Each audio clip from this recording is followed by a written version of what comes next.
Hello and welcome back to In Response EDH. As always, I'm your host Albert, and today I'm glad you can join us for another great Commander gameplay video.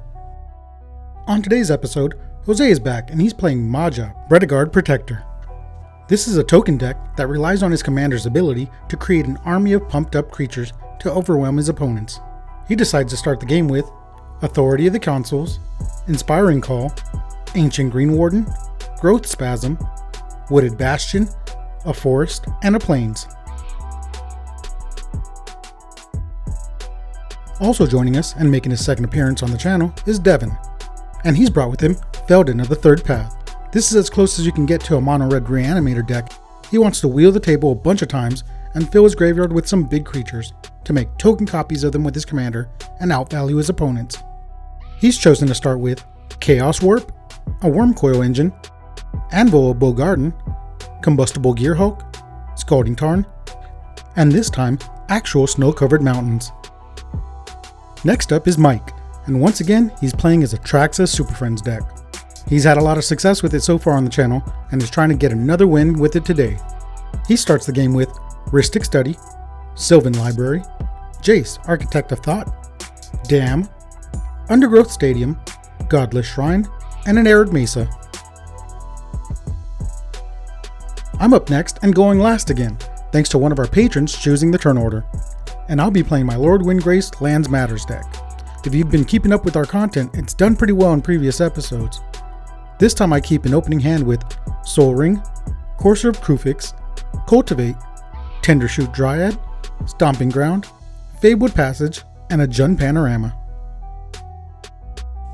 Before we get started, we would like to remind you, if you enjoy our content and would like to support the channel, consider becoming a patron.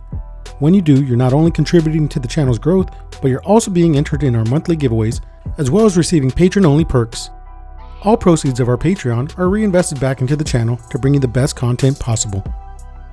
We would also like to thank our new sponsor, Dragon Shield. Hit the link in the description of this video to check out the best products out there to protect your cardboard. With that said, and the introductions out of the way, let's start the game. Alright, so I'll get started. I'll draw a card. I'll command tower, tap it for white, Authority of the Councils. Man, Creature, I know you are. Like that one in particular. Devin plays a snow-covered mountain. He taps it and casts a Faithless Looting. He then draws 2 and discards a Gearhulk and a Wormcoil Engine. Alright. Don't mind me. Mike drops an Arid Mesa on the field and sacks it, paying 1 life, and then searches up a tapped Hallowed Fountain. Just gotta hate him now. Stomping Ground. You know what? Fair. Turn 1 Soul Ring. Just like it was in the script. Yeah. Go ahead, guys. Jose draws and plays a forest and passes. Devin starts his turn, dropping a Scalding Tarn on the field. I will tap and crack it. There you go. He searches up another mountain, then taps both lands to cast Anvil of Bogarden and ends his turn. Mike then draws an additional card and discards a Vault of Champions. He then drops an Undergrowth Stadium on the table. After that, he taps 1 and a green to cast Sylvan Library. I draw 2 cards and discard a life from the loan. After that, I tap 3 to cast Cultivate. I search up a tapped forest to the field and a mountain to my hand. I then play the mountain as my land drop and pass. Jose starts by missing the Anvil trigger. He then plays a plains and casts a Growth Spasm. He then makes a 0/1 Eldrazi Scion token and searches up a forest to the field. Tap. Devin draws and drops an Arid Mesa on the field. I got this Arid Mesa. I'm gonna crack it. Yep. You didn't tap it. Oh, I'm sorry. Hold on. I'm gonna tap it, pay 1 life, and then sacrifice it. All right, we got there. He searches up another mountain and taps out to cast his commander, Feldon of the Third Path. Mike starts his turn by drawing 2 from the anvil and discards a card. He then gets to draw 3 more from Sylvan Library and chooses to pay 4 life to draw 2 cards. He then puts one back on top of his library, and then taps 3 to cast Rhystic Study and passes to me. I draw my 2 cards and discard a land.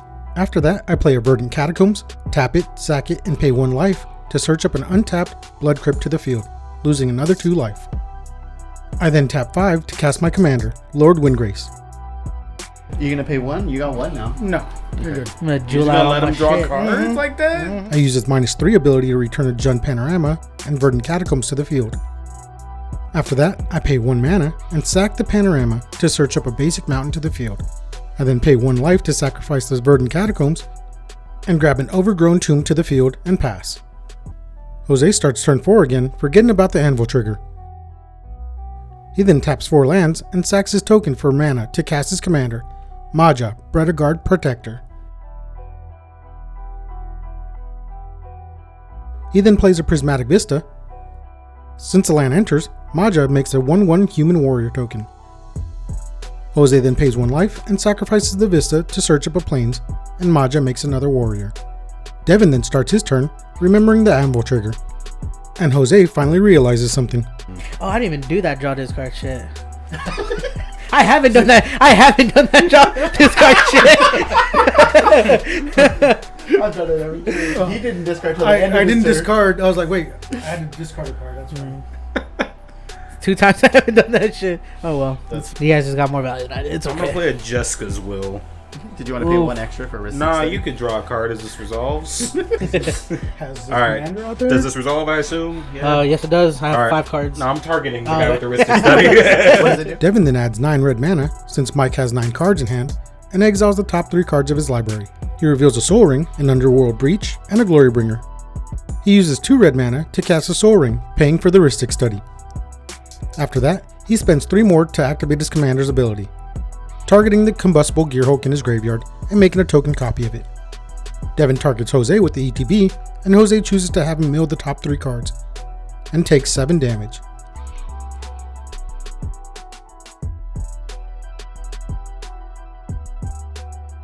He then taps 2 mana, floating 1 from the Soul Ring, to cast Underworld Breach, not paying for Mike's Rhystic Study trigger. He then chooses to exile 3 cards from his graveyard and escape the Jessica's Will. Again, not paying for the Rhystic Study, and Mike draws another card. This allows him to make another 11 red mana and exile the top 3 of his library again. He exiles a Jaya Ballard, Wheel of Fortune, and a Mountain. He uses 6 mana to cast Jaya Ballard, paying for the Study trigger. Man, this is a hell of a turn 4.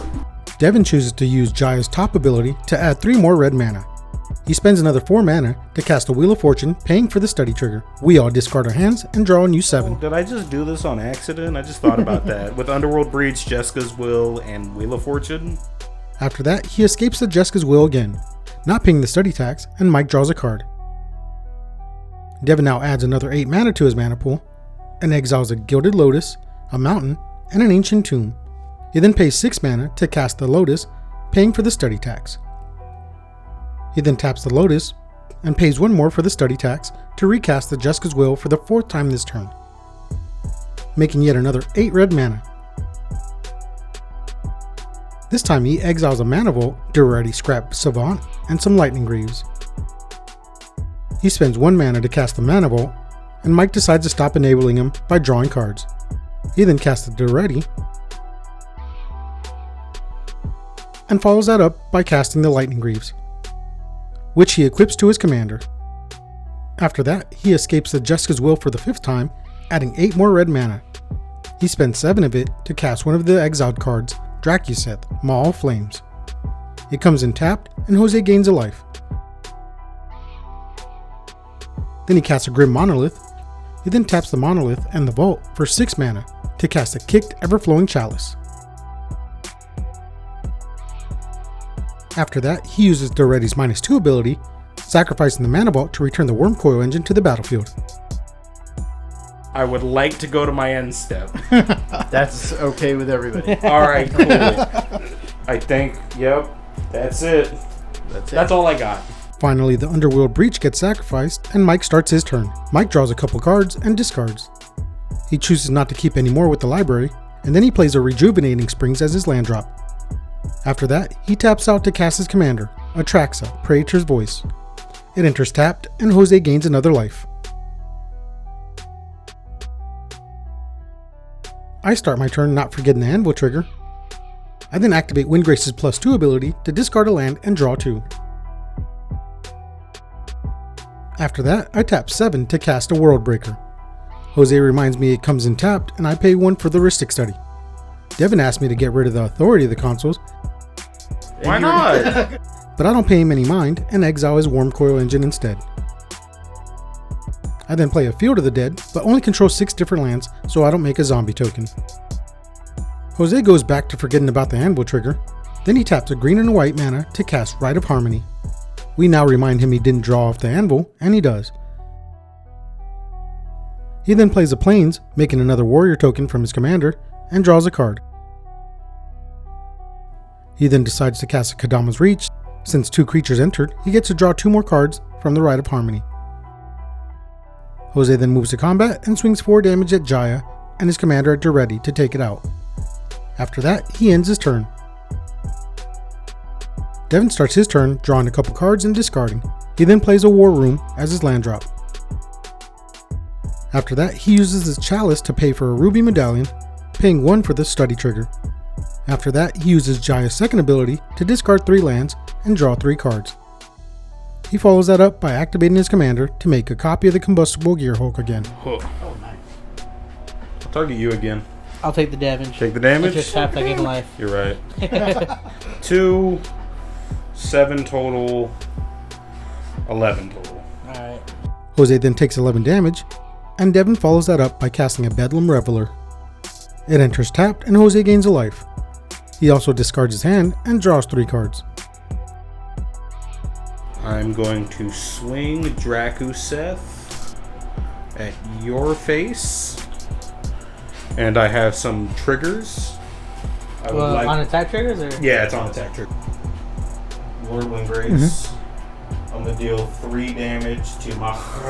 No. 3 damage to your face. Only 3 face? Yeah. And then I'll send in the air.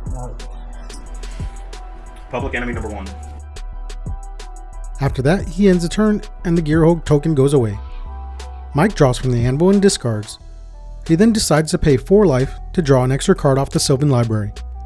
He plays a Windswept Heath as his land for turn. Mike then moves to combat and swings a Atraxa at Jaya Ballard, killing her off and gaining Mike 4 life. I look forward to losing this game spectacularly with all this. Like, it's just... Mike then taps the Windswept Heath and pays 1 life to search up a snow-covered plains. He then casts a Wrath of God to clear the board. Before he ends his turn, he casts a Soul Ring and passes.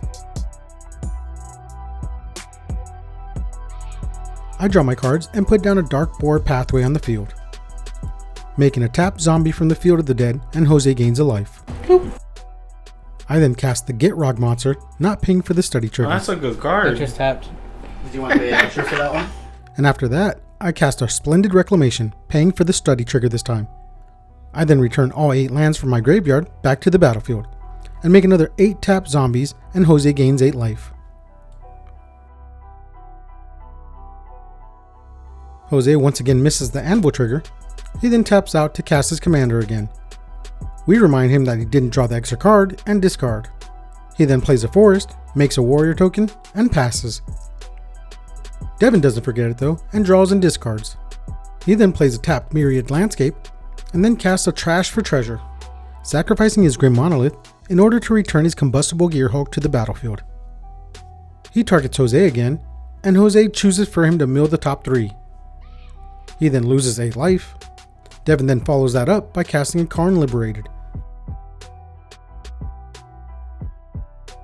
He then chooses the minus ability to exile my Field of the Dead. Mike does the Anvil and Sylvan Library thing again, not keeping any extra cards. He then shocks in a Breeding Pool as his land drop, and leaves up all his mana and passes the turn. I go a little out of sequence here and draw and discard a mountain, and draw a card from the frog. I then sack the Jund Panorama to the frog and draw another card. After that, I sack the Fabled Passage and the Verdant Catacombs, losing 1 life. to search up a couple forests to the field.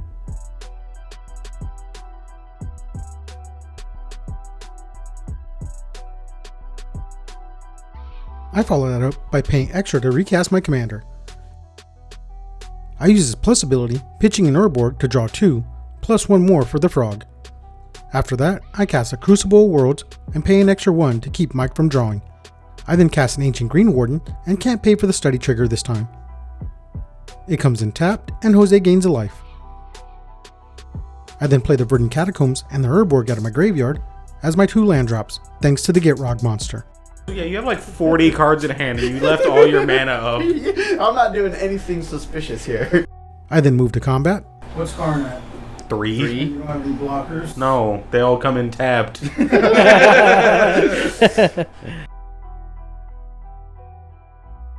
Alright, I want to throw this one out there. I have a singular card in hand. He's got like 40. Yeah, I know. Now we're even for the field of the dead. I mean, I guess. I don't know if I call taking 12 even, but you know. If that's how you do math. Draw another one.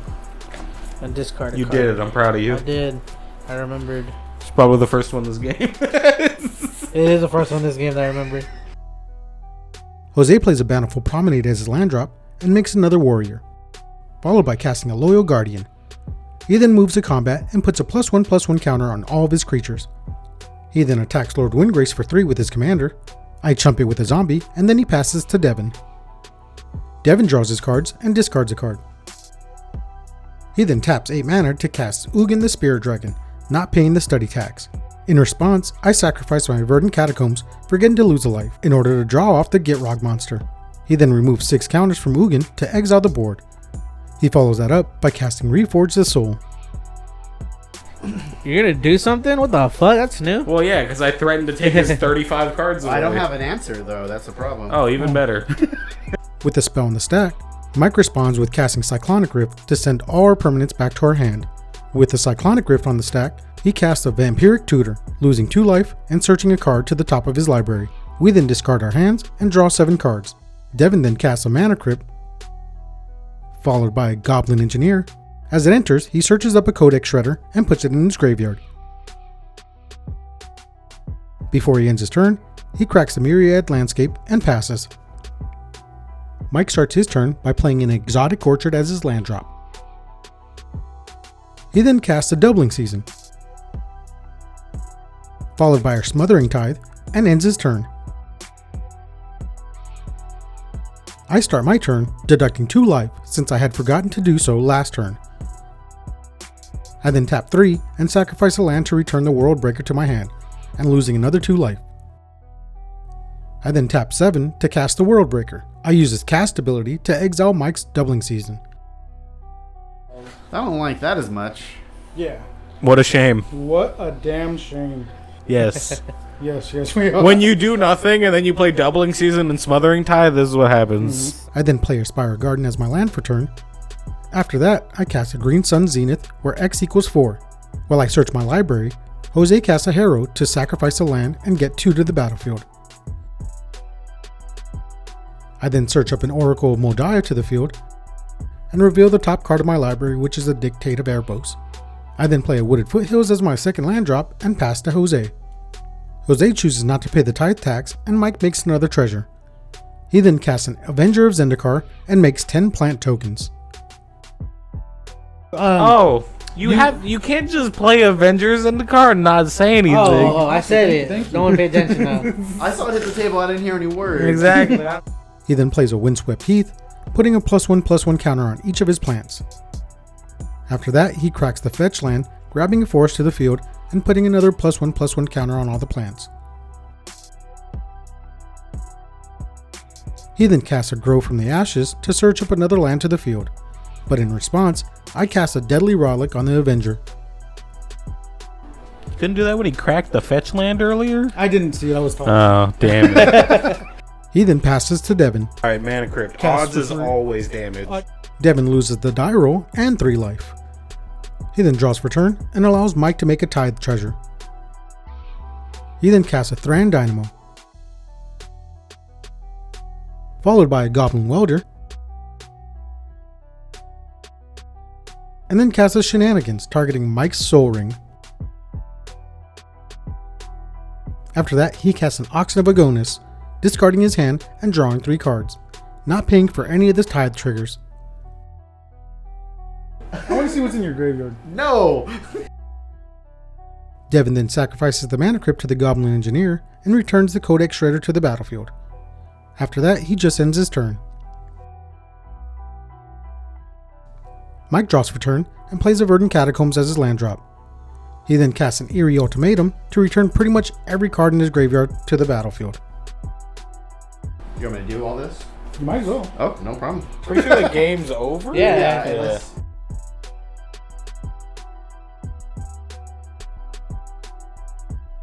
Deep Yeah. Blow, Escape plus Yeah. Vorinclex on all the Planeswalkers. Yeah.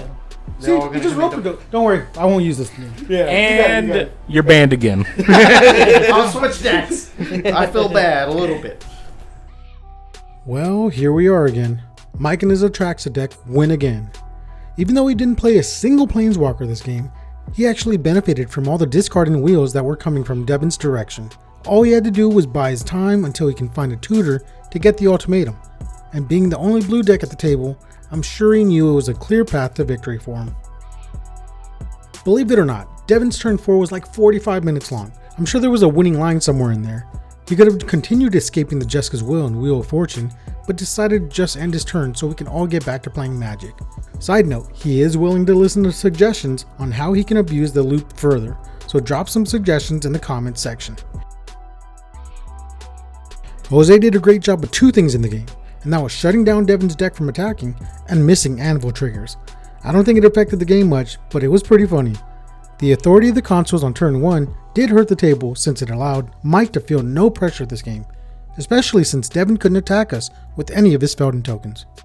I have seen the deck go nuts and swarm us with a huge army of tokens, but unfortunately that wasn't the case this time. I got out to a pretty fast start, ramping straight out of the gate, but ultimately set back from the 3 board wipes we incurred. I had some really weird draws and didn't find many payoff spells in my deck, despite drawing so many cards. But it happens. I knew I had to pressure Mike with my zombie horde, but chose to be spiteful and swing them at Devin instead. Now I know for next time, no matter what the board state looks like, take out Mike first. Well, that's it for this episode. Make sure to like the video and leave a comment, and if you aren't already subscribed, hit the subscribe button. Before we go, we'd like to give a big thank you to our amazing patrons. We are glad to have your support and thankful for each and every one of you. We here at In Response would like to thank you for watching. Please make sure to like and subscribe, and make sure you follow us on our social medias. We also stream every Friday night at 7 p.m. Pacific Standard Time. Thank you for watching. Have an awesome day.